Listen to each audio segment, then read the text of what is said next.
Now, depending on which definition you decide to use, this could very well be the ultimate fragrance for men by Mugler. Mugler. Mugler. I got trolled so hard for the pronunciation on that. At least I'm trying to do a Frenchy voice, okay? Now I hope you have some time for a royal review on Amen Ultimate.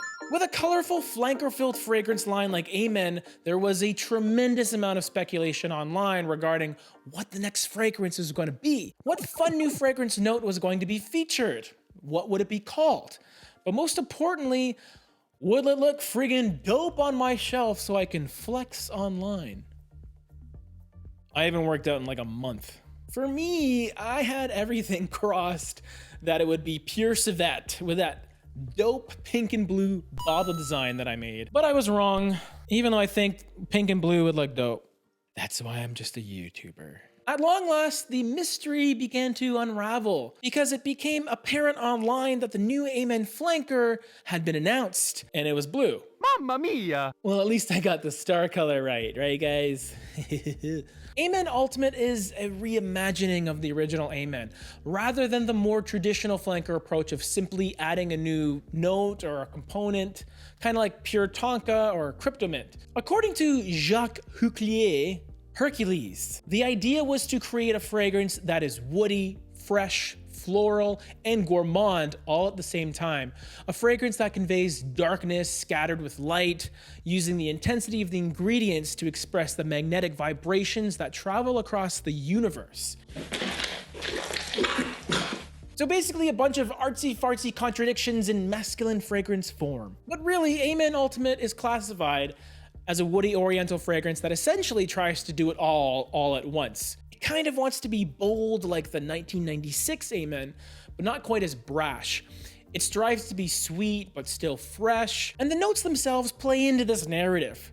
Squeaky clean bergamot, gritty balsam fir, delectable sweet cappuccino, and dry cedarwood. Oh my god! It's this back and forth balancing act that is great in theory, but not easy to pull off, buddy. I was able to pick this guy up while I was on vacation in Spain. Don't be jelly. Apparently, Majorca is the place to be for new fragrances, so you can suck it, Paris. It's actually probably out in Paris too, but I wouldn't know that because I didn't do my research.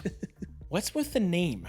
Like a lot of people, I always assumed that ultimate usually means the best. The ultimate thing, the coolest, bleh. But the real reason I thought this is because of my boy L'Homme Ultime, which is clearly the greatest fragrance ever made. It's the bee's knees, as they say, or they did in the 1920s. But according to some dictionary I looked at one time, ultimate is actually more likely to mean final, or end of a process. This means that Amen Ultimate could either be the greatest men's fragrance ever created, sorry, Jeremy, or it could potentially be the last Amen flanker ever, which is like totally heartbreaking, man. Or maybe it's time to move on.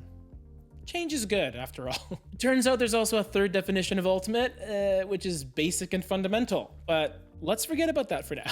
So what's with the color? I hope my camera is doing this justice because this blue on this bottle looks super fresh in person. Now, I'm not gonna lie, I didn't know the note breakdown going into this, but something was telling me this wouldn't be ultra blueberry or something. Luckily, the shop I went to in Majorca had a tester, so I sprayed it on my hand, took the first whiff, and then showed it to Leslie. Such an asshole for not letting her go first. I probably should have showed her first because ladies' opinions have approximately 2.7% more credibility than us bros. Right, bros? I was unfortunately a teensy bit skeptical because the color blue has slowly become the international color for boring in the fragrance world. More and more companies seem to piggyback off of other successful fragrances by utilizing similar compositions, similar notes.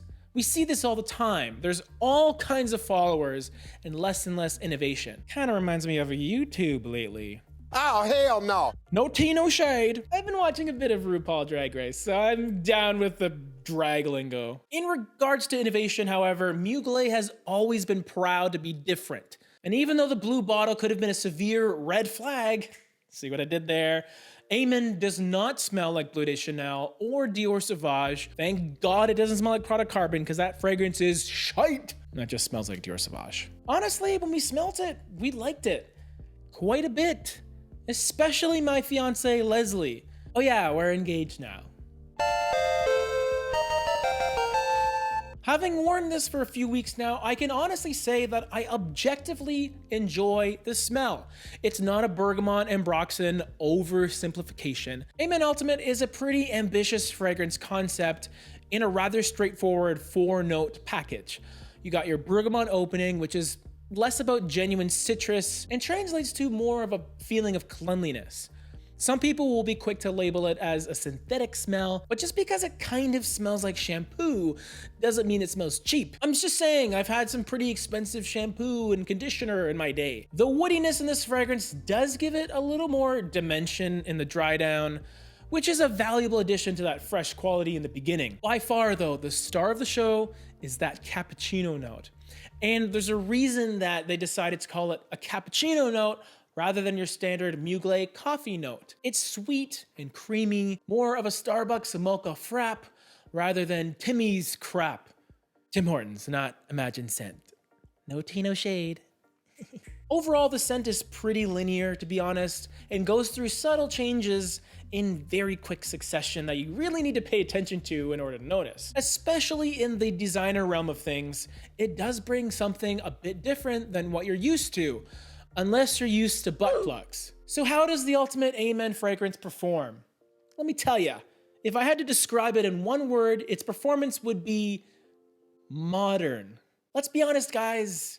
Modern society doesn't like beast mode fragrances, especially if you're wearing it every day. The longevity has been pretty solid thus far, and although the fragrance doesn't push out, it seems to linger in the air for quite a while. It's one of those few fragrances with soft projection, but a respectable sillage and scent trail. Ultimate does not have the original's monster projection that we all know and love, but I don't blame the people at Thierry Mugler, okay? I blame all of you that complained about the original's harsh tar opening, which I still don't really smell. Maybe my nose is broken, which would be depressing because I'm a fragrance reviewer. Although I will say I do blame myself a bit too, because I've been warning you guys to give it an hour or two before you go out after spraying it on. But most importantly, I blame society for the Cologne guy's stigma. I want to smell good, and I want you to smell me from 14 feet away. Amen Ultimate Soft Projection does give it more versatility, allowing you to just throw it on, walk into a room, and live. This is a fragrance that will work wonders whilst indoors, and if you're outside, just bathe in the stuff. I do think it's worth mentioning the sprayer here. If you're familiar with the Amen's rubber flask design, you'll also be familiar with how finicky the damn thing is. It's dang hard to get a good pump through that rubber, so much so that a lot of people have resorted to cutting the top of the bottle to get easier access to the nozzle. Personally, I've never done this to any of my bottles, but not because I'm better than you, it's just personal reasons, okay? But I could see why you would do that to this bottle in particular. It's either that or you gotta go like 10 sprays with this thing, man. But that's fine because 10 baby bad Amen bottle design sprays translates to about 3 or 4 normal sprays. So you're okay. To me, Amen Ultimate is more of an updated pure coffee. It succeeds at being a flexible fragrance that will make you smell good year-round, while showcasing a beautiful contemporary cappuccino flavor. Although the projection is a little more subtle than we're used to seeing in this bottle style, Amen Ultimate comes recommended, especially for the guys out there that are looking for something sweet, yet still masculine that they can happily wear year-round. And those fragrances don't come around very often that aren't made by Paco Rabanne. Will it satisfy the most seasoned fragrance connoisseur? No. But for a lot of you, Amen Ultimate might be worth a purchase. And hey, at least we didn't get pure pineapple. No. F***ing clones. Now before I purchased this guy, I made a video about my top 10 Mugler fragrances for men, and it's right here, through the magic of YouTube. You can click on it now and watch it because you'll learn a lot. I promise you. Done diddly undone bun done gun fun.